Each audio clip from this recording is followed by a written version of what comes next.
Hey everyone, welcome to the Roto Grinders Morning Grind podcast. I'm your host, Stevie TPFL. It's November. It's the 17th of November. It's 2016. It's Thursday, so we shift gears and talk some football here on the podcast. And I missed you guys. It's 2 days without a pod for me. I don't know what to do with myself when I don't do podcasts, but didn't have internet the last 2 nights. It was really weird and awkward, and it was really crazy trying to go to sleep without internet. Like, it was just a nightmare for me. I'm kidding. Obviously, it was really easy to go to bed. But anyway, that's what we're not here to talk about. We have a lot of football to talk about, and it's Thursday. So, CJ, how you doing, my friend? We're talking about it because the fact that you were unable to do a podcast with me meant you could not talk me onto Victor Oladipo, and I blame you for that. He was 5,100 against Houston. That's like our rule. I understand that, but you need to reinforce that in my head. For those that don't know, we actually, both of us had really, really good nights in basketball. Yeah, it was a really, really good night. I needed more Victor Oladipo. You needed more Manimal. We could have done some good things there. Yeah, it was actually my center that killed me. Both my power forwards went over 40 points. Gortat at 25. Ended up 18th in the slam. I'll take it. When I cash 7 out of 7 teams in the slam, it's a good night. When I make my teams driving on 95. So, yeah, that's what's up. Drive responsibly, everybody. Yeah. I kept seeing these like road signs that said texting and driving is against the law. I was like, well, it doesn't say not making fantasy teams. Oh, so we have a lot of football to talk about. A lot of stuff going on this weekend. You're playing for your King of the Beach seats this weekend. I'm playing for NASCAR Live Final, and we have a really awesome football slate. There's no other way to put it. This is a great slate, and we start with Thursday night. We have New Orleans and Carolina. We usually don't like Thursday night games, but holy crap, New Orleans at Carolina. This game is going to be a one-sided massacre. And we're probably both thinking it's going to be the Saints. Yep. I love the Saints in this spot. Love the Saints. So I'm going to be watching this game with a huge Carolina fan, So it's going to be really interesting to see him react to this game. We'll start with the New Orleans side. What's standing out to you here outside of Drew Brees? Michael Thomas, Brandon Cooks, and Willie Snead. Like, I feel like people are overlooking Cooks this week, right? Like, they're not going to pay this price for him. It's a Thursday night game, which is always going to get high ownership no matter what. But I feel like, I don't know. I don't think he's going to be high enough this week. Yeah, I can't imagine a situation where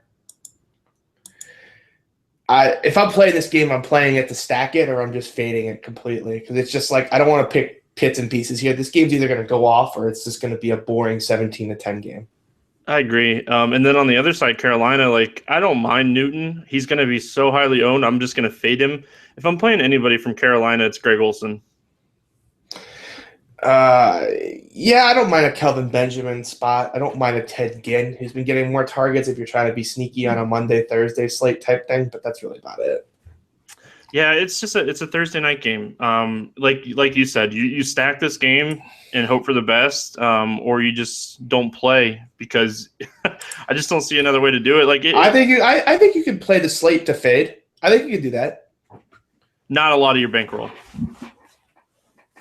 I mean, here's the thing. Like last week, 75% of teams had one player between that Cleveland and Baltimore game. Like there's just so many dead teams. Like so even if the game goes decently well, there's just so much of the field dead that like you're still going to be able to profit in your tournaments and your cash games. Like I know it's tempting on paper to be like, oh, just skip the slate, but there's too much value to just skip the slates. Play it. Be responsible with who you play in the game. If you want to fade it, go ahead.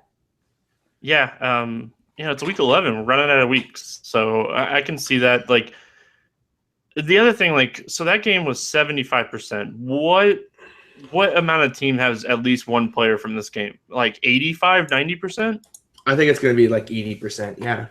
Yeah. Like, I expect it to be higher than the Baltimore Cleveland, but. Right. And it's just like, that's just such an edge, right? Because this game, like, it's great, but it's not exactly like it's Texas Tech and I don't know, Baylor or something, and like with a 90 total or something. Like it's not, it's a 50 total, but it's not exactly like, it's not a lot when the game goes into shootout mode. No, I agree. Let's move on to the Sunday main slate. Ton of stuff going on here on Sunday. especially at our sponsor, Rosters.com. If you guys haven't checked them out, go to Rosters.com, use promo code Grinders. That way you guys get incentives here at Roto Grinders. Ton of football stuff over there. We'll have some value plays over at Rosters, so make sure you guys check that out. We have Arizona and Minnesota first game, and we'll start with the Arizona side. And David Johnson is too elite to be the ownership that he's going to receive this week. I respect that opinion, but nah. You don't think so? I respect the idea. I'm just not going to play him. Minnesota, since the bye, the last 4 weeks, are averaging 117 rushing yards allowed per game. Arizona's just bad. I've just decided Arizona's bad. They're just not good. This could be the lowest scoring game of the weekend. I will say that. Right, and it's just if they just look bad against Arizona. Like we've given this team every single sort of break the entire season. Like, they'll get around to it. They'll figure it out. That game against San Fran last week was just so bad. Like if you rostered David Johnson, like be glad you got those early touchdowns because you were watching that game and you were just like, he might not do anything else. It was just they're bad. I'm not touching them worth a lick. I'm done. So the only thing here for me with David Johnson, obviously game script doesn't matter. He's going to be in the game. He's going to get the snaps. That doesn't matter. He leads the NFL in running backs and snaps per game. You're going to get 25 touches here at 10% owned? That's fine. I can get that elsewhere in spots that I like better. It's just I'm not going to get this. We said this with the Seattle game, and David Johnson went nuts in that game. But that Seattle defense wasn't as good as I'm not trying to talk you on David Johnson. I'm just trying to make the contrarian play with David Johnson. I don't think he's as bad as what people are going to think. Here's the problem, though. Wouldn't you just rather play DeMarco Murray and Zeke? Because CJ Procise is going to eat up so much ownership at running back this week. Okay, spoiler alert, CJ Procise is mega chalk. And so if we scroll down a couple spots, right, you got I don't think the ownership on any of these guys is going to be high. And at that point, it's kind of I'll just play the best one. I'm not going to try to distinguish between a guy who's going to be maybe 18% and a guy who's going to be 10%. It's kind of just a pass. I will tell you who I think is going to be super chalk when we get to the game. In the passing game, nothing here for me on the Arizona side. Nope. Looking at Minnesota, is there anything that piques your interest here? Stephon Diggs on a PPR site. No. Last week, this was reverse role. Is there anything that makes me half interested? What's that? You said, is there anything that even sort of piques your interest? And I said Stephon Diggs on a PPR site because why the hell not? Because he's going to be shadowed by Patrick Peterson. You don't think that Sam Bradford's going to try to force him the ball anyways? I think he's going to throw it to Thielen, and I think Thielen's a good tournament play. He outsnapped Diggs last week, 57 to 50. 57 to 67 snaps. He's bare minimum almost everywhere. He's a GPP play this weekend. I don't have my notepad in my office. Fudge. This is not going to go well. I can already see this show is going to go off the rails. I don't have my notepad in here. No, just everything I've read is Patrick Peterson's going to shadow Diggs, and he's shadowed 7 out of 9 weeks this year. He's shadowed into the slot, so it doesn't matter that Diggs plays the slot. If we project Peterson to shadow Diggs 75% of the time, we have to look somewhere else, right? Or we could just look to another game that's not going to make me want to cry. Sure. Let's look to another game. We have Tennessee at Indy, one of the highest projected games of the weekend. We'll start with the Tennessee side. You and I did not like Mariota last week because we thought he was going to be uber chalk. He was 8% owned, and we were way wrong about ownership, and we were way wrong about what he was going to do to the Green Bay defense. It never occurred to me that people would be like, hey, Jay Cutler's playing on one-dimensional side. Let's play Jay Cutler as mega chalk, even though the Tampa defense knows he's going to have to throw it 40 times to one guy. Let's be clear. I played 20% Tampa defense. If I had known that A, Jay Cutler was going to be 20% owned, and B, that Tampa would come in under 1%, I promise you, I would have had 100% Tampa. I would have just thrown my whole bank account in on it. And if it had busted, so be it, because the spot was just incredibly good to have under 1% versus Jay Cutler throwing the football 40 times. Just Mind blown. And you know what the problem is now? Mariota is actually going to be chalky this week, and we have to just completely walk away one more time. Yeah, I feel like there's other options. Like, so I don't know. I haven't looked at DraftKings. I haven't looked at DraftKings at all this week, so I don't know his price over there. But on FanDuel at 8K, easy fade for me. Dude. That price is going to prevent people from, like, he's almost in play over there because he's overpriced. Yeah, but there's so many. Like, you're going to pay an extra $100 for Andrew Luck every time. He's 6,700 on DraftKings. Just give you a little reference. That's 500 less than Luck, but it's also 100 more than Stafford, and it's 600 more than Russell Bustle. Man. And 900 more than, I think, a guy that you and I are both going to be on in this spot, Captain Kirk. I will say one thing about Mariota. Like, this is, like, outside of trying to guess his ownership percentage, like, it's not a bad matchup at all. But they could also run the football in this game. I would rather play DeMarco. Yeah, that's kind of where I stand in the matter, too. Or even Delaney Walker. I think Delaney Walker is a really good play this week. Yeah, he's just been a beast this year. Like, I would absolutely play Delaney and DeMarco over. Like, you know what? If he keeps throwing the ball to freaking Rashard Matthews, and so be it. I'll lose. I don't mind Matthews on FanDuel where it's so touchdown dependent. Like, he's getting the red zone targets. He's just not getting a lot of targets, between the 20s. Yeah, I just don't think I'm just going to end up going there. Like, I think there's enough wide receivers this week that, like, people aren't going to use that I can just go ahead and use. Yeah. Yeah, I can get behind that for sure.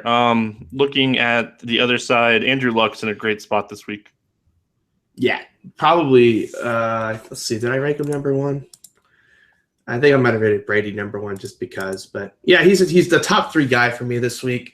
So, I mean, Luck against this Tennessee defense, we saw what Rodgers just did to them, and Rodgers didn't even play well. So, yeah. He lit him up for 353 and 3 touchdowns earlier this year. Yeah, and so that was on the road. So it's all the T.Y. Hilton and Moncrief you can fit, right? Yeah, I love T.Y. Hilton. I think he's going to be under-owned because of who's priced around him, especially on FanDuel. Like, Mike Evans is $100 more. T.Y. Hilton's going to be low-owned. Jordy Nelson at 100 more. I think people are going to go there one more time, even though that's a mistake. Anybody else you like from Indy here? I mentioned Moncrief. It's really about it. Not rushing Frank Gore. I don't mind Gore. That's fine. Still not rostering him. No, I know, but like just looking at like production this year, like he's been really solid. You know where you play your Frank Gore? Draft. Yeah, actually, that's where you get your Frank Gore exposure in your expert drafts, and you move on. Yeah, and all 6-mans too if you don't go running back early. Right. Exactly. That's exactly where you get your Frank Gore exposure. High floor type guy. Baltimore at Dallas. We'll start with the Baltimore side here. I don't know about this game. Like, I don't have a good feel on this game. This is one of the games that I kind of, on my notes, I just have a bunch of question marks. It's kind of where I'm at, too, and I kind of think this is just a Zeke ball control game. It's kind of where I'm at, too. Like, I'm expecting 20-plus touches. If he finds the end zone once or twice, he's going to be – I think he's going to be contrarian, even coming off of a big week. Yeah, I don't think this is like a spot where people are going to run to roster Zeke, but I do think he's going to be kind of a safe play. Like, you could actually talk to me, like, telling me to play him in cash, just because, like, I know that the floor is going to be there in this spot. The floor is going to be there every week. Yeah, it's just that offensive line is so good. I'm just going to assume that, like, I don't care what anyone's defense is against Dallas. I'm just going to assume that Dallas wins. Yeah, I'm kind of right there with you. I think Zeke's the play here. I don't ever mind Mike Wallace in a tournament because of that big play potential, but I just don't expect the big play this week. Yeah, I need Cole Beasley's price to drop like another couple hundred because I really want to go back there, but can't really pay $5,300. There's really no justification for that. Yeah, we like to talk about the games and everything. There's just not a lot that I like here. Kicker-wise, I don't mind Bailey. Yeah, pass. Yeah, I'd probably target a higher total game. Buffalo at Cincinnati. One of the running backs I love this week from this game on the Buffalo side. Love me some LaShawn McCoy this week. Why did DraftKings have to bump his price up? They couldn't just left him at 6,200. Please Why? do me a favor and make it way too easy for me. No one would roster him at 6,200 either. Man, I love this spot for him. No one's going to roster him at 7K. No one would roster him at 62, and we would be able to make better teams. Like, all the ownership in this price range is just going to get sucked into LeGarrette Blount. Can't wait to talk about him later. I really hope you're on the same side as me, or this is going to be really bad. Yeah, I can't wait to talk about him later. LeSean McCoy, one of the top guys for me. Outside of that, I don't mind Tyrod Taylor if you're doing like 150 teams in a tournament.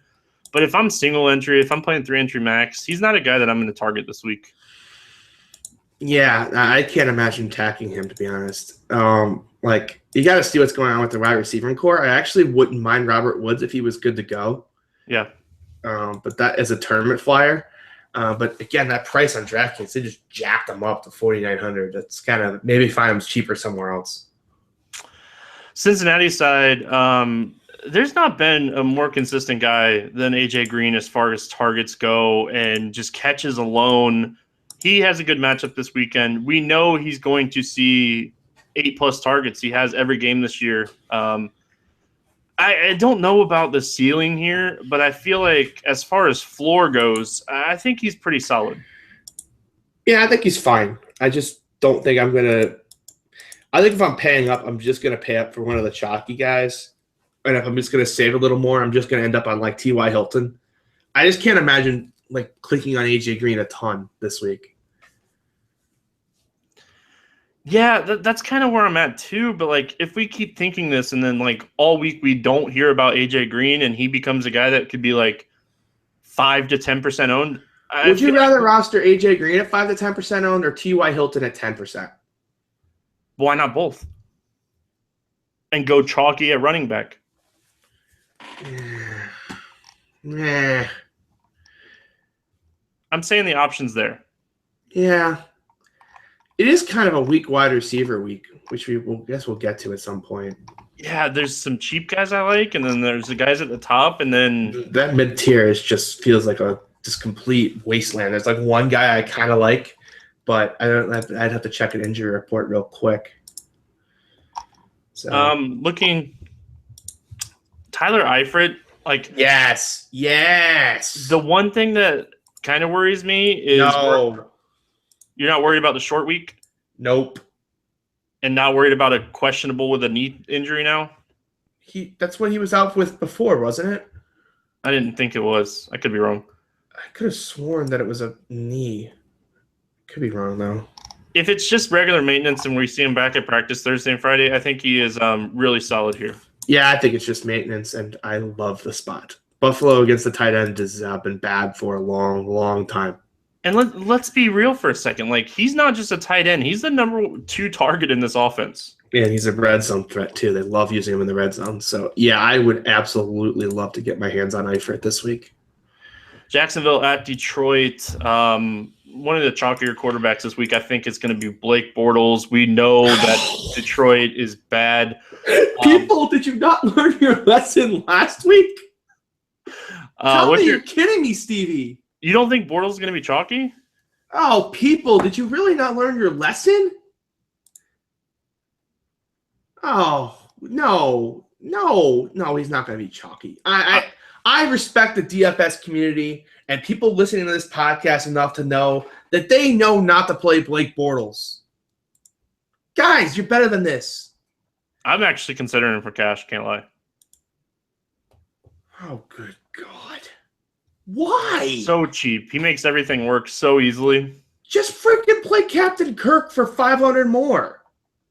Or 400 more. About him too. I love him this week. Okay, so just do that. Well, that's what I'm debating still. I mean, this feels like Jay Cutler 2.0. This feels like exactly the same thing that got people on to Jay Cutler last week. Oh, the matchup is so good against the Detroit secondary. The player has to be able to throw the ball accurately to the wide receiver to make that work. And with Blake Bortles, both ends of that equation are very questionable.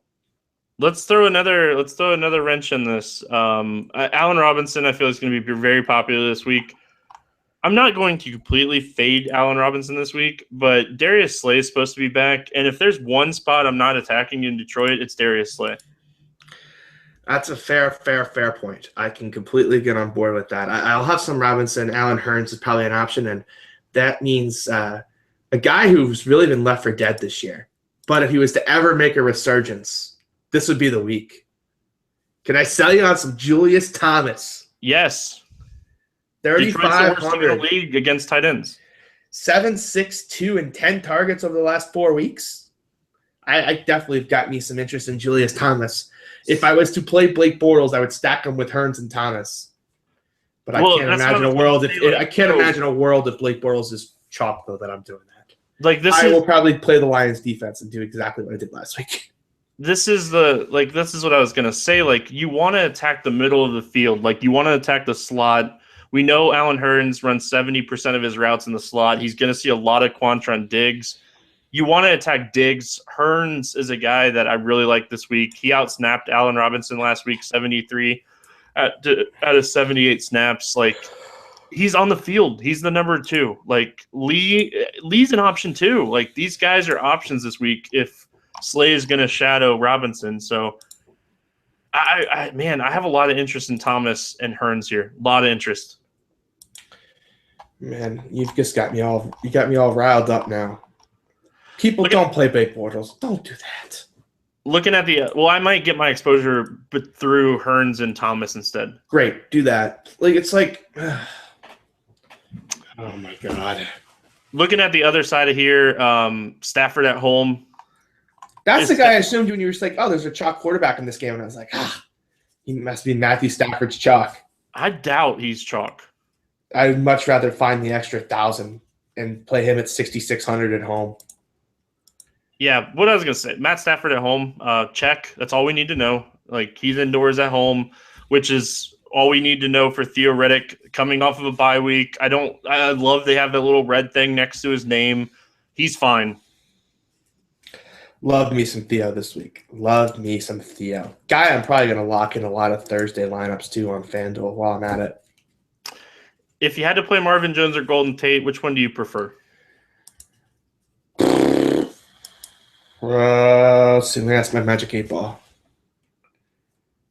Ask again later. That's not very helpful. So the thing here is, like, Pro Football Focus is they're projecting Jalen Ramsey to shadow Golden Tate. If that happens, I like Tate a lot more than I like Jones.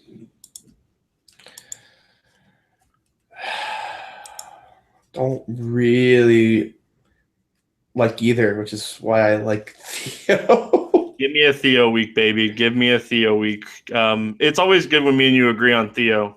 Oh, this is just a great Theo spot. I mean, I don't know what else to say other than just roster him. Tampa Bay heading to Kansas City to take on the Chiefs. We'll start with the Tampa side.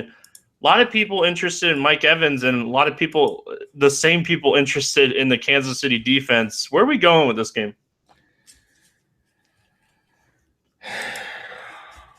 I don't have a good feel for this game.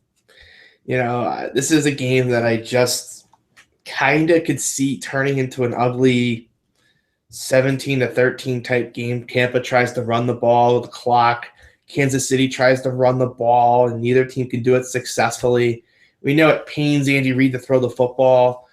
Thou shalt not play Kansas City wide receiving options. And what did I do last week? I played a lot of Travis Kelce. I knew better. I'm not making the same mistake again. This game, I think, is really just going to be a complete fade all the way around for me, and just kind of hope this thing turns into a 17-10 ugly game. I feel like Tampa could have got exposed last week. We could have seen something with Chicago doubling Mike Evans. Like, they weren't able to do anything when they shut down Evans. Yeah, and Kansas City, here's the problem with Kansas City, right? They're just going to leave Mike Evans on the other side away from Marcus Peters. So that's why number ones against Kansas City have just been so good this year, is that they just get the volume they get because their number two has got Marcus Peters on them, or the number one versus their other corner. So I worry that they're not going to be able to do what Chicago did. So I guess I'm a little interested in Evans, but if Evans is going to be super popular and it's in the low total game like this, I kind of think I could just pass and go somewhere else. If we're playing anybody from Tampa, it's Evans, because if he gets a lot of Phillip gains, which we're all projecting to happen, like you were saying, this team doesn't move around. They play where they play, and if we get Evans against Phillip Gaines all game, Evans has 2 touchdown upside. Yeah, he's absolutely a tournament play. Recency bias, people would be off of him. The mega chalk wide receiver against from Tampa against Tampa failed last week, so people are just going to be like, I don't want to play another mega chalky wide receiver. They never hit. Recency bias type deal. So for me, it's just a situation where I'll play a little Evans in tournaments, but I think this game is really kind of a trap.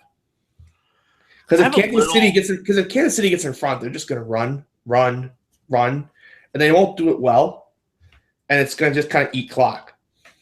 I have a little interest in Spencer Ware. Yeah, playing running backs against Gerald McCoy feels like a dumb idea, but just the volume I project here, I probably have to have a little tournament exposure. And like I said, this is probably another one of those situations where I'm not playing him like single entry or 3 entry max or something like that. I would have to be like mass entering to get some Spencer Ware exposure, but that's kind of where I'm going to be at, because like we're talking about, like volume alone, if Kansas City gets up in this game, Spencer Ware should get some work. Yeah, absolutely. And I think Kansas City defense is awful this week. That's what I was going at earlier. Like, I'm not playing the Kansas City defense this week. If they're going to be super chalky, which just early week research is showing that Kansas City is going to be super chalky, I'll take my shot. Defense is so up and down. I'll take my shot elsewhere. Yeah, I don't know if they'll be uber chalk. But I certainly do think that there's a chance that they'll be pretty popular, and I don't like the spot one bit. Chicago heading to New York to take on the Giants. We'll start with the Chicago side. Alshon Jeffrey suspended for 4 games. What are we doing with the Bears offense? Playing the Giants defense? Like, I don't disagree. I do like the Giants defense. I think I have them rated like 2nd or 3rd when I was doing my rankings earlier. But, like, Cameron Meredith, he has to be the beneficiary here, right? Him or Eddie Royal would be the guys, right? So why not Zach Miller? That's what I keep telling myself. That's what I keep asking myself. I've been asking myself this since this morning. Like, well, I'll tell you why. Because the guy's only gotten 7 or more targets in 4 of his 5 last games. That's not going to cut it at the tight end position. It's just terrible, right? Yeah, it's awful. Like, so everybody's going to play Meredith and Royal, and like, I don't hate Meredith for cash games this week, but, dude, I have a lot of interest in Miller this week. Jay Cutler has thrown Meredith the ball exactly 6 times in 3 starts. That's not exactly – and one of them was a Hail Mary, so I guess you could really call it 5 targets. I really think it's going to be Zach Miller. God, I really think it's going to be Zach Miller. It could be Jordan Howard out of that backfield, too. I really think it's going to be Zach Miller. God, I hope I'm right on this one. The problem is tight end is so loaded, you can't afford to be wrong. So loaded this week. But, like, we could see 10-plus targets here. I don't disagree, but it's a huge opportunity cost problem if you're wrong. Yeah, I don't disagree with that either. I don't disagree with the take either, against Tampa, and I think like 4 or 5 of those targets last week against Tampa came in garbage time. Yeah. I just think with Jeffrey out, man, Miller. And Cutler's known to lock on a guy. You'll know really quickly. So, early in the week, I'm doing my research. I'm looking at stuff, and just happened to be on Twitter, like always. And I'm giving this dude credit because he's a beast. Evan Sylvia, like, tweets out, like, Odell Beckham road and home split. So I look into it. 5 games at home, 572 yards and 5 touchdowns. 4 games on the road, 201 yards and 1 touchdown. I don't like home road splits for wide receivers, but that's a thing. Like, that's kind of worrisome. He's at home this week, by the way. And I was he just has a great going to say, matchup against Tracy. You said that's worrisome, and then I look and he's at home this week. I love Odell Beckham this week. Oh, he's my number 1 this week. I think this is the everybody saw what the Bears did to Mike Evans. I think that's going to work against Odell. But they have more than one wide receiver. They can't do that against this team. I mean, they could try, and then Sterling Shepard will go completely bonkers if they try. So what you're saying is we need to hedge some Beckham with Shepard this week. Yeah, that's what you're saying to me. That's what I heard. Yeah, that's exactly what I was trying to get across. So I'm glad that worked. Look at that, man. We're on a roll here. We must do this together sometimes. Yeah, we must. That's it. Like, I don't like Eli this week. I think that Beckham could have a big game, but as far as quarterback goes, I just don't think Eli has the upside or ceiling that these other guys have in his price range. If Cruz is out, you got to consider Will Tye. Sure. Not that I want to, but that's a lot of targets for 2,700. Yeah, and if Cruz plays, he's 4,900 on FanDuel. Just saying. Right. Oh, this next game, Pittsburgh at Cleveland. Pittsburgh's on the road. We fade them, right? Just so you know, there's zero chance of that happening. I like that. That's a good joke, though. Le'Veon Bell is a beast. They're using him as the slot. You play him in cash. You play him in cash and tournaments. He's the like. I don't like to pat myself on the back a lot, but I got on Le'Veon Bell late in the week when I started realizing with all those wide receiver injuries that they were going to play Le'Veon Bell in the slot, and that's exactly what they did. Anytime they got in the red zone, Le'Veon Bell went to the slot. He got 10 targets, 9 catches. They're going to run Le'Veon Bell out of the slot one more time this week. Those wide receivers, I don't think are coming back anytime soon. Sammy Coates is basically dead. Hayward Bay is definitely going to be out. And you got like Marcus Wheaton, who's back on that injury report, did not practice Wednesday with that shoulder. Looks like it's going to be the same situation again, which means you're going to get a lot of free PPR points from Le'Veon Bell on DraftKings. I don't see any reason to fade him. Do you? No, he's the top running back this week. Like, he's the top running back this week, and it's not that close in my opinion. Point per dollar or in terms of raw points? Raw points. All right. I can let you have that.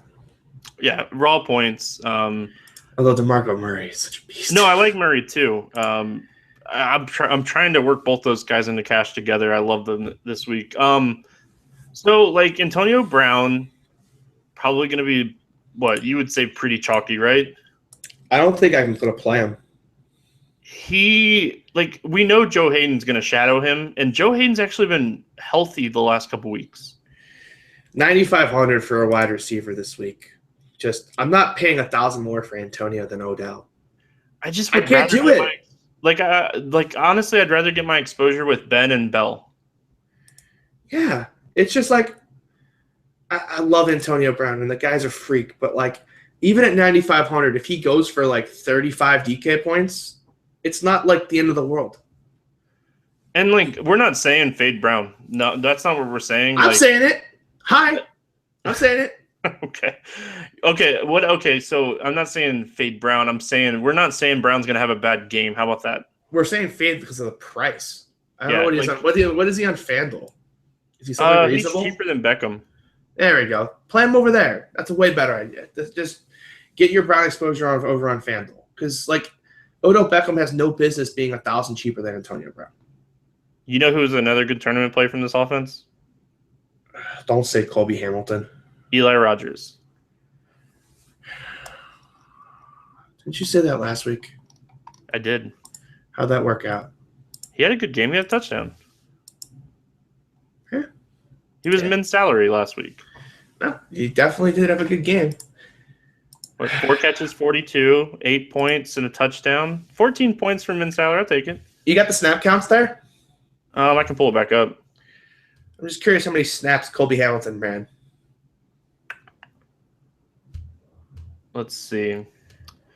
And while we're talking about it, like Ladarius Green came back last week. Yeah, is he still in the middle?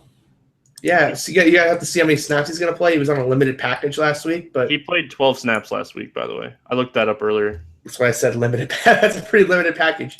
But Colby Hamilton last week played 68 snaps. Out of how many? Out of 73. So he only missed 5 snaps. He's the dead minimum on DraftKings. Take it for what it's worth. Against the Browns. Like if if Coates has broken fingers, right? Didn't that come out like Monday? And he got demoted to boot too. So it's not even the fact that like he's like basically said he's got a busted hand. He's been like demoted too. Like there's no guarantee he's getting the snaps back. And like if, oh man, I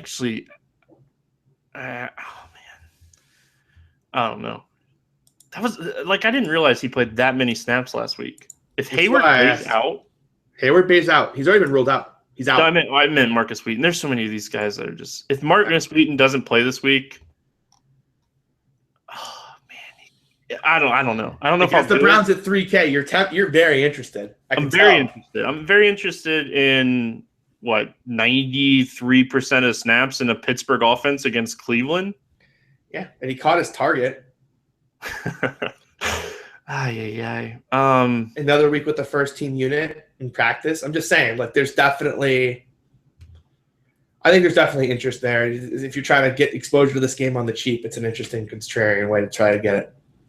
And I think you have to look at Pryor and Coleman. I know we don't like the quarterback situation for Cleveland, but you have to picture this team's going to probably trail by 2 touchdowns, 3.5 quarters of this game. I'm just going to wait to play the Cleveland offense till RG3 gets back. I'm serious by the way. I know you are. That's the thing. Like, I just think Pryor is too talented not to have exposure against Pittsburgh. He wasn't even in the league last year. I'm just saying. He's so athletic. Like, I know. It's just I don't hate it. I'm not going to fight it. Let's just move on. Miami at LA taking on the Rams. We'll start with the Miami side. Love their defense this week. Did Miami stay out west? I don't know. They're playing 3 games out west in a row, I believe. Oh, then they probably stayed. Well, I'm just curious because, I mean, you think they're going to stay 3 weeks in a row out there? Why not? It's the West Coast. Let's see. Miami Dolphins schedule. I their heard stadium's pretty cool. I drove by it earlier. Let's just take a look. I'm pretty sure that I read that right. Oh, so it's only 2 in a row. So yeah, I would imagine they're out there. They're playing 3 West Coast teams, but one of them's at home. Yes, I think the Dolphins defense is kind of a trap. No.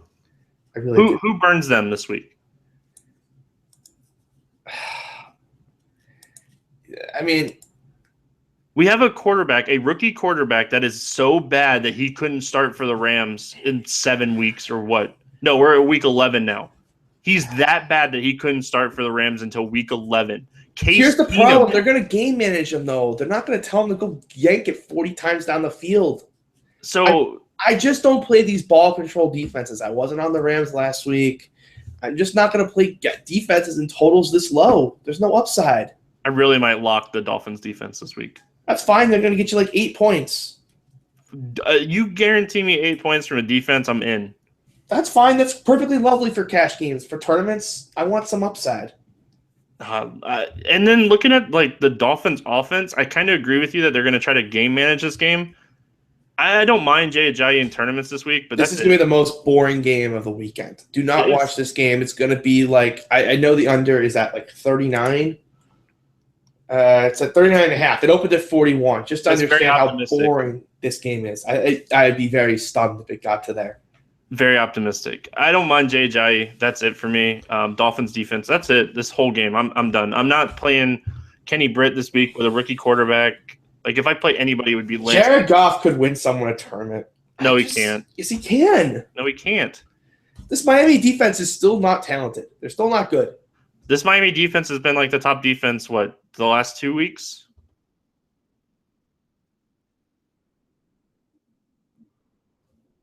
Rivers on a bad week last week where he kind of just imploded in the fourth quarter.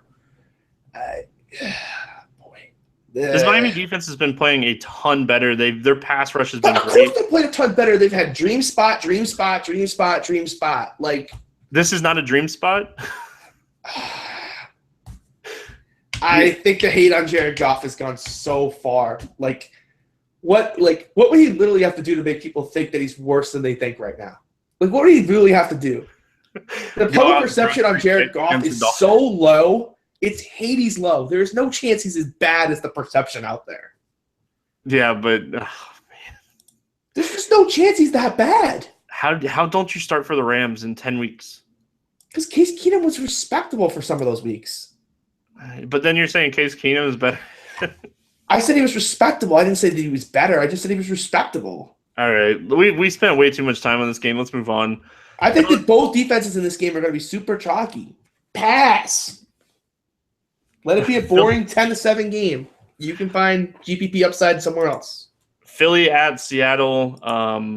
We'll start with the Philadelphia side.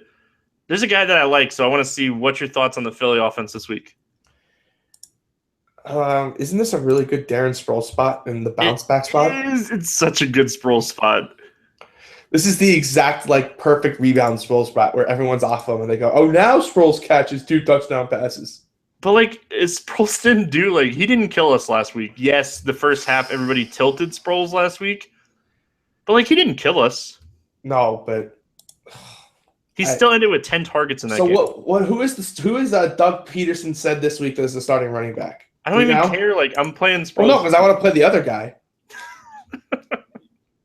It's come to that. It really has. Oh man, I don't disagree. I like Sproles a lot this week on PPR sites. I'm not going to go there on FanDuel, even though he's 5,300. You know who's a guy that I had 20% of last week, and I should have had 200% because the spot was just too good against the Patriots defense, and I'm just an idiot for not doing it. CJ Prosise, your mega chalk option of the week, and I got to be honest, I love it here. I don't care how chalky he gets. Did you see him make some of those catches? We have a wide receiver. I saw those in college. It's just that's what I was saying. It's just I saw him play like that in college, and I should have known that they would have used him like that in the Patriots game. It was just a silly missed character, just a silly miss by me. I mean, I had enough of them to not really be mad at myself, but that was a spot where I should have been way overweight on the field, and just his talent was too good, and it's a mistake. But I'm not gonna make it twice, and I don't care how chalky he is; it'll still be too low. I think that people might move off of him a little bit because Thomas Rawls. Yeah, Thomas Rawls is coming back, guys. He's going to play all those snaps. Absolutely. Play that Thomas Rawls. Don't play CJ Prosise this week. No, I'm saying I just think public perception is going to be Rawls practice fully. Pete Carroll is going to work him in very slow. Let's be real for a second. Rawls is not going to go out and play 80% of the snaps. He'll play 20%. Maybe. Yeah, and if we get 80%, Prosise at his price, lock him in. Move on. I couldn't agree more. And then I feel we have to look at Doug Baldwin again this week. We seen this last year. When Russell Wilson started to get going, it was Baldwin who benefited. And slot receivers against Philadelphia. Sign me up. What else do you need to know? What's your thoughts on Jimmy Graham before we end this? I think he's fine. Not my favorite, not my worst. I just don't know if he has the upside as these other guys this week. That's kind of where I'm at. Oh, your Patriots heading to San Francisco to take on the god-awful 49ers. Oh, man. So the news that we need to pay attention to here with New England is the Gronk news. It's a coin flip right now. If he doesn't travel, then we can look at Bennett. Bennett's going to be super chalk. I don't mind it in cash, but in tournaments, I think I'll go elsewhere. There's a running back in this game who is an amazing play this week. Amazing play. Amazing play. All right, well, what's your thoughts on Blunt before we get to the other running back? Oh, you knew it wasn't Blunt. Man, I tried to set that whole thing up to make you think I was playing Blunt. Listen, anytime LeGarrette Blunt is going to be chalk, it is the easiest fade in the world for me. Friends and family game for Tom Brady? Let me think about that one for a second. In a game, they're 14-point favorites. They can do whatever they want. Yeah, I'm going to play Tom Brady, thanks. And I will play his friends too, like Julian Edelman and whoever else we got throwing out there. Sign me up. Game theory wise, why play Blunt on an offense that changes everything every week? And just no. This could be they work Dion Lewis back in spot. I think it's just a whole. I think honestly, I think this is just an awful Blunt spot, and I'm not going to touch him. Not going to touch him. I think I'm going to stay away too. And he could easily burn us, but no, he can't. No, he can't, Stevie. Oh, anybody can burn us against San Francisco. Anybody. Blunt can't burn us. I'm not too concerned. Like what? He's gonna run the ball 30 times for 150 yards and 4 touchdowns. Go ahead. Fine. Yeah, if you project that, go ahead. I mean, like it's not like he's gonna go break off 80-yard runs. Like I need the lotto numbers if you're gonna project that and it happens. You mentioned Edelman. I think Edelman is in a really good spot this week. Yeah, I think the key is to figure out who the other pass receiver is because you're right. It's not be Bennett. And the question is, who is it? Is it Chris Hogan, who really was kind of really limited last week and didn't show it? Is it Danny Amendola, who's been like just a non-factor all season? Like, I think that there's someone who's going to emerge without Gronk out, and I actually think it could be Danny Amendola. Sure. I'm interested to see when they start working in Malcolm Mitchell. Oh, it could be the spot. That's a fair point. Like, I'm not playing Malcolm Mitchell this week, but I'm waiting for it to happen. Yeah, it's a good spot to do that too. That's not. Yeah, you kind of just threw some cold water on my Amendola take. I kind of agree with you. They might work in some Mitchell. We saw they did that earlier with DJ Foster against the Browns. They could do it at wide receiver here. Flipping this game over on the other side, I really like Kaepernick for tournaments this week. That's fine. I love Carlos Hyde. I don't mind Hyde either. Patriots are just awful against running backs. I don't care what anybody says. Every running back that's half decent has just torched them all season. Yeah. So my love for Kaepernick this week is not crazy, right? Like, he's put up 15 points in every start. Tyrod Taylor went off in this spot. Kind of a similar type of quarterback. Like, I get it. I'm definitely not putting cold water on that. It's just that I am going to roster Carlos Hyde in big amounts this week. One other guy that I want to mention here, he's min salary on DraftKings. Like, bare minimum min salary is Quentin Patton. Love me some Quentin Patton this week. You mean you have interest in slots against the Patriots that have 9 targets in consecutive weeks? Yeah, 18 targets over the last 2 games. He's 3K. Why is he 3K? Is he like chalk? Have you heard anything talk about him yet? We talked about him on the DK Builder show, but like, and were they acting like surprised when this happened? Well, not Chris was a little surprised, but Grant was on the same page as me. He's 3K. Let's put him. I have interest on FanDuel too at 4,600. Let's put Patton on the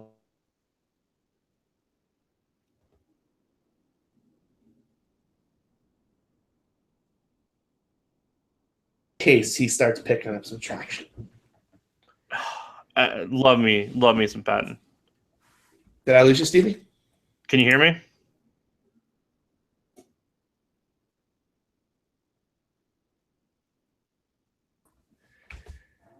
Can you hear me? Yeah, I can hear you now.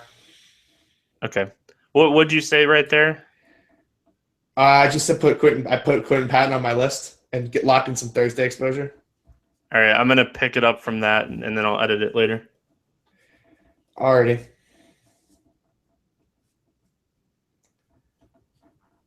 All right, let's move on. We have Green Bay at Washington.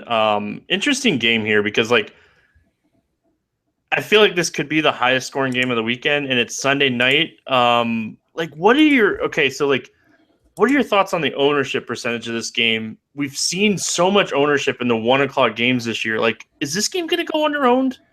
I hope so. Like, are we on the same page? Is this game going to be one of the higher scoring games, if not the highest scoring game of the weekend? It better be. All right, well, let's start with the Green Bay side. Like, the running game is weak. Let's just point that out there. And Green Bay's secondary is so bad they can't stop anybody. Aaron Rodgers is going to throw the ball 45-plus times in this game. The only thing that makes me worried is how fast can Christine Michael learn the playbook? They said he's not going to be a big guy or big play. Like, let me pull up the report. There's already reports about him not being a major influence this week. Yeah, but that's kind of lowering expectations, right? What happened when, and this is going to require some research. I don't know if you're going to know it now, but come at us on Twitter. We'll find it. Remember when Christine Michael got re-signed by the Seahawks? Like, he got signed off some practice squad when they got decimated, and he just, like, crushed that first game. Yeah, so I'm sorry, I was sidetracked. Oh, you're good. No, I remember him crushing a game. I just don't remember when it was. I think it was like his first comeback game, but I could be wrong. I'll do some research on it. Ask me on Twitter. So they're saying with like the Michael situation in Green Bay is like they went through this with Niall Davis. They're going to make him learn the playbook 1 to 2 weeks before he's like a major role. Yeah, well, that's fine. I think Aaron Rodgers is going to throw the ball 45 times, but I think there is downside for them to just run him a little bit against this Washington D. Sure, and Starks will probably get some carries, but like, man, Aaron Rodgers the last 3 weeks with the running game banged up, like, has just been ridiculous. Oh no, I agree. I think he's going to run the ball. I think he's going to throw the ball a lot. I think he's going to throw it 40 plus times in the spot. And you've got Jordy Nelson going to be shadowed by Josh Norman, which means Devontae Adams, T.Y. Montgomery. I think you're like the top guys this week. Love Devontae Adams. We talked about it pre-show. I love Devontae Adams this week. Like, he is point per dollar one of my top 3 plays this week. Yeah, I think you're a little drunk there, but boy, I don't think so, dude.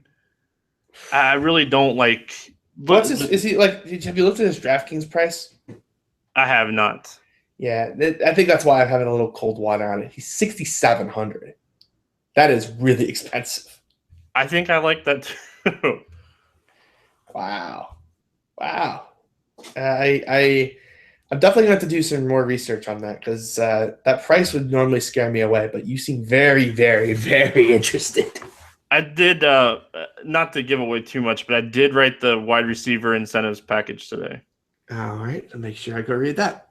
So, and just another thing, like we both, I know we both love Washington in this game too. We both love the Washington side. Like, if they're going to put up points and Rodgers has to keep up, like if Jordy Nelson is going to see Norman, their slot corner is really good too. So Randall Cobb is not in the clear either. Like Devontae Adams is just he's gonna freaking destroy Breeland this week. He's gonna destroy Breeland this week. Yeah, he is a really good matchup. I will say that. Washington side, love Kirk Cousins. It's no secret. I really like Kirk Cousins this week. And Jordan Reed should be in everybody's cash lineup this week. Deshaun Jackson, just sit out another week, buddy. One more. I know that shoulder's really tight. Just sit out one more week. Make this easy on us. One more, Jackson. One more week, and it's just you roster Crowder, you roster even a little Pierre Garçon, you roster all the Jordan Reed, and it's a really, really, really simple way to build. If Deshaun Jackson returns, it becomes so muddled, and I don't want to have to deal with it. So just miss one more week, please. If you're playing on DraftKings this week, you got to have some exposure to Garçon. Like, his price is ridiculously too cheap. Yep, absolutely agree. Even if Jackson plays, I'm still going to have exposure. Like, I don't really want to do that. He's 3,900. Yeah, but just sit one more week, Deshaun Jackson. One more week, Deshaun. One more week. It just makes it so much easier. I don't really want to have to make those tough decisions, but I understand your point there on Garçon. I heard some people actually talking about Vernon Davis this week. Don't chase points. Have fun with that. Yeah, like he had 3 targets. He had what? It was like a 50-something yard catch for a touchdown. I mean, by all means, if people really want to play Vernon Davis, have at it. I won't.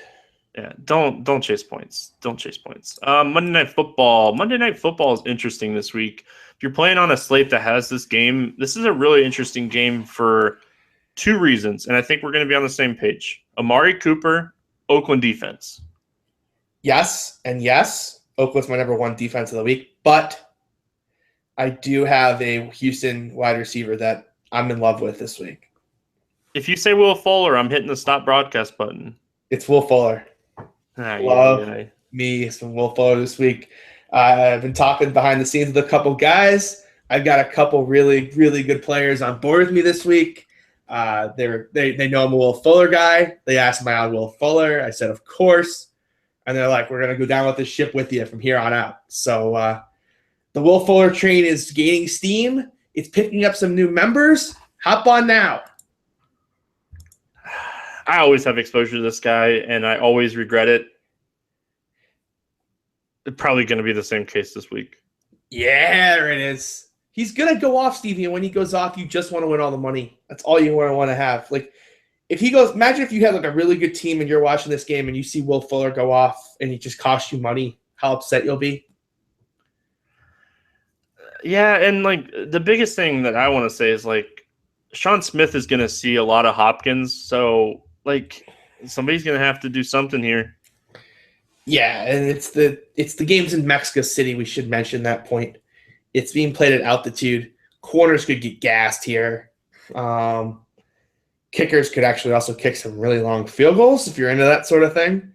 It's like 7,500 feet above sea level or something insane out there in Mexico City. So, yeah, I really like attacking big play guys here in this game and played in unusually high altitude. Yeah, I don't mind Crabtree in tournaments either. It's those two guys are so. Any big play player, I'm going to have exposure to this week just because of the game location. Yeah, right. Well, that's going to do it here for the game-by-game breakdown. And I'm sure you don't have your roster's value plays ready. Oh, that's Stevie. I'm hurt. Uh-oh. Was this like we didn't talk about this at all pre-show. I'm guessing we have two of the same three this week. Well, I have Jared Goff as a value play, so. Well, that's the one you're dumb on. The other two would be solid. I'm telling you that Miami defense. I think LA puts up. How many points do you think the Rams are scoring this week? 14 max. Okay, so if they put up 14, and let's say they get the 17 points, and they don't turn the football over at all, like that's just still going to have 5 sacks against that offensive line. And you just think he's going to drop back way more than I do. I think it's going to be run Gurley left, run Gurley right, run a screen to Todd Gurley, get out of there and punt. Value plays for me, though, Theo Riddick, 8,100. In all seriousness, Darren Sproles, 8,200, and CJ Procise at 7,200. I knew we were going to have two of the same three. Yeah, you had Theo and Procise? Yeah, why not? Okay, who's your third? Delaney Walker is 7,400 on roster. Like I don't recommend playing two tight ends, but oh buddy. I would recommend playing a guy as talented as Delaney Walker for 7,400. So just look at the wide receivers at 7,400. It's Like hold on, I'm gonna pull it back up. Oh, I had the list here. It's really scary. Don't do this to our listeners. We'll have to put a warning. Curly, Floyd, Amendola, Stills, Hawkins, Goodwin. Turn off the podcast, people. These names are awful. Hide in a corner. All right, so let's get into our weekly game. I don't have last week's. I don't have the same notebook in front of me because I am in Miami. So I don't know what we did. So I don't know what the score is. You're probably still up by 4. I'll have to go back and check that. What a shocker. You're the worst at keeping track of these games, by the way. The worst. No, I've actually done good during football. Yeah. That's more of a baseball critique, I guess. Baseball. I kept the spreadsheet for like 3 weeks, and I was like, God, this is ridiculous. All right, so what are we doing for the rules again? Remind me. So we're looking for 100 at wide receiver, 100 at running back, 300 at quarterback, and we're not playing any chalk guys because we're not chalk donkeys. Correct. And we each get a veto if we feel like it's too chalky. Yeah, okay. You're not letting me get T.Y. Hilton, right? I don't think he's gonna be chalky, dude.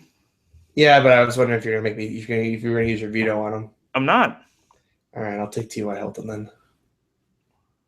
And you're not using it on Devontae Adams, right? Nah, you can have that. Yeah, it's my dude this week. He's going to make or break my weekend. Outside of NASCAR, yeah. The problem is 100 rushing yards outside of any of these top guys is just so... I can't wait to say mine. Unlikely. I really want to use Carlos Hyde. I'm really tempted to go to Carlos Hyde. You know what? Yeah, give me Carlos Hyde. I will definitely give you a Carlos Hyde. I'm going to go Ajayi. You can definitely have that. You laughed that off way too quick, by the way. What, Ajayi? For 100 rushing yards in a game where they're going to control the clock? Yeah, you way too fast. too few plays. That game's going to have so few plays. And they were actually starting to mix in Damian Williams last week, and I think they're going to start doing that again this week too. If they get up like 10-14 or nothing, and the Rams are as incompetent as you think they are, I think they'll start mixing in Damian Williams again. Quarterback, 300 yards at a quarterback this week. No chance you're letting me have Kirk Cousins, right? No chance. I didn't think so. Not that I think he's going to be chalky. I would just use my veto. No, it's completely fine because that's who you would want, I would imagine. Oh, yeah.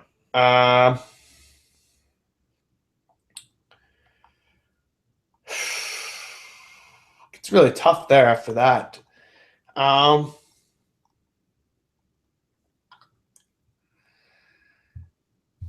It's really tough. I'm not going to say Blake Bortles because I made way too much fun of him earlier. And you don't get to have Blake Bortles. So if you're staring at Blake Bortles, you may as well start relooking. Wow, this is awful.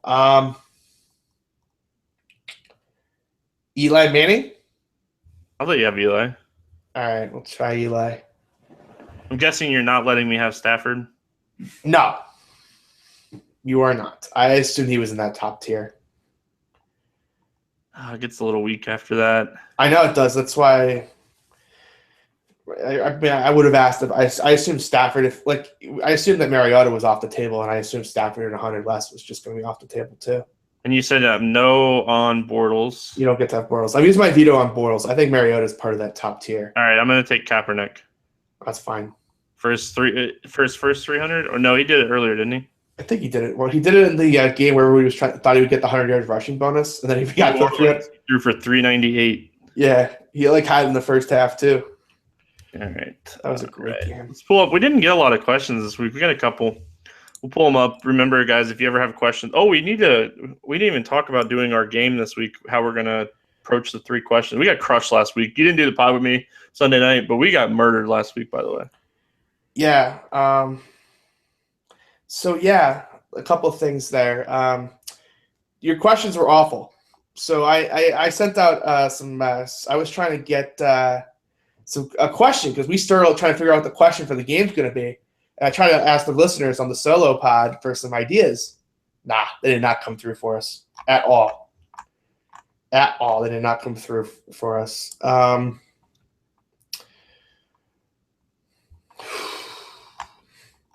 I got an idea. Okay. We'll choose 3 people at random that show their screenshots of using Wilson Chandler in NBA DFS last night. Yeah, there won't be 3 people. We'll find 3 people. 3 listeners. If they listen to me today, they use Wilson Chandler. Okay, well, if you listened to the pod with CJ yesterday and you use Chandler, show us a screenshot, use hashtag RGMG. We'll choose the first 3 people, not 3 random, the first 3 people. I have a lot of going on with NASCAR this week. I don't have time. The first 3 people. All right, first race. You better listen to this as soon as it comes out. Yeah, if you're not doing that anyway, like you're messing up anyway. That's probably a fair point. Let's see. I have so many, so I'm trying to find the questions, but I'm trying to search through the Wilson Chandler tweets too. There's so many Wilson Chandler tweets. Top 3 defenses to target this week. The Raiders. That's one of my top 3 as well. Let's go check. I just finished my rankings. I'll tell you. Raiders, Giants, Miami for me. Interesting. So I have the Raiders, the Bengals, which was a defense I didn't mention. I kind of like them if McCoy doesn't go off there. I don't think Tyrod's going to have a ton of success throwing the football. I might get off of them, though. That was kind of more of a hunch play. I don't really have much to back that up. I might pivot that somewhere else. I like the Giants. We talked about the Giants. And then the Lions. If you tell me Blake Bortles is going to have to throw the ball 40 times, again, this is the same logic I used on the Tampa Bay defense. Chargers the week before that. I'm going to do the exact same kind of situation and take the Lions here, especially if Slay returns. That'd be some great news. Can you explain the difference between floor and ceiling as it relates to GPP and cash games? Floors doesn't matter in tournaments. You don't care. In cash games, that's all that matters. Pretty much. You're attacking that high number in tournaments. You're playing the guy that could go 2 points or 30, and in cash, you want the guy that's going to go 15 to 20. Like, you want the floor. So, for example, in tournaments, you want to play guys like Will Fuller. In cash games, you do not want to play Will Fuller. I got another one. I could throw another one at you too. Like in cash games, you want to play a guy like Frank Gore. In tournaments, you want to play a guy like Carlos Hyde. Yes, there you go. That's a good one. Yeah, it just happened to come to me. Who's going to win the chase? Have fun in Homestead. Who's going to win the chase this week? Do you know who the 4 drivers are? No, but I can look it up really. Okay, no research. Joey Logano, Carl Edwards, Kyle Busch, and Jimmy Johnson. Who wins? I'm going to take Logano. He's had a really good season. He's really hot right now. I think he's probably the hottest driver coming into this. I don't have any track history in front of me, so I don't know how he's done in Homestead, but he's had a really good season. He deserves the win. I'm going, and this has nothing to do with my lineup this weekend, obviously. I'm going with Carl Edwards to win the chase. Like the last time he was in this position to win the chase, he finished second to Stewart. They tied in points, and Stewart had the tiebreaker. He finished second in the race, and Stewart had to win and won the race. Edwards has the best track history here at Homestead out of the 4 chasers. I'm taking Edwards to win this championship this week. Oh, man. Yeah, of course, that has nothing to do with Stevie's lineup this weekend. No, I haven't qualified yet, so make sure you guys check out the NASCAR package. Speaking of that, I have a pinned tweet on my profile at StevieTPFL. If you want a chance to win a NASCAR package or 2, we're giving away 2 this week. Retweet, like, and follow me on Twitter. And as always, if you guys play NBA basketball, the Siege, his daily package is just insane. What CJ? Like 3 teams in the top 20 this week tonight? I think it was 4, but yeah, it was a monster night for the package. Yeah, I got a lot of screenshots here from subscribers. It was a good night for sure. We definitely we handled the late news well. We didn't over panic. We stuck to the plan, and it worked out really well for a lot of the subscribers. So feels good to have a good day, and then also get those screenshots. Yeah, it feels good to react to that news as I'm driving down 95 and have a good night as well. It's going to wrap it up here for the NFL edition of the Morning Grind podcast. Oh, Stevie, you know what we forgot to talk about? You're going to be so mad. There was a tweet today by a very famous person that you wanted to talk about. Oh, we have to talk about this real quick. How great was the Kate Upton tweet? Like, it was the best tweet I can remember. Like, so let's set this up. So the Cy Young Award came out today, and without using the exact language, Kate Upton tweeted out, "Hey MLB, at MLB, I thought I was the only person allowed to make love to Justin Verlander in the polite version. What 2 writers didn't have them on their ballot?" Like, I agree with her. Like, he was. So what happened, of course, is the Rick Porcello won the Cy Young without any first place votes. Because people left Verlander, who got all the first place votes, off the ballot. We are insane. I'm a Red Sox fan. That's insane. Verlander was the best pitcher in the American League this year. Absolutely. I don't know how you left Verlander off your ballot. Just you're a moron. That's how you did. But it did let us get this Kate Upton tweet, so it honestly might have been worth it. Oh, totally worth it. Like, if you're going home to her, it doesn't matter.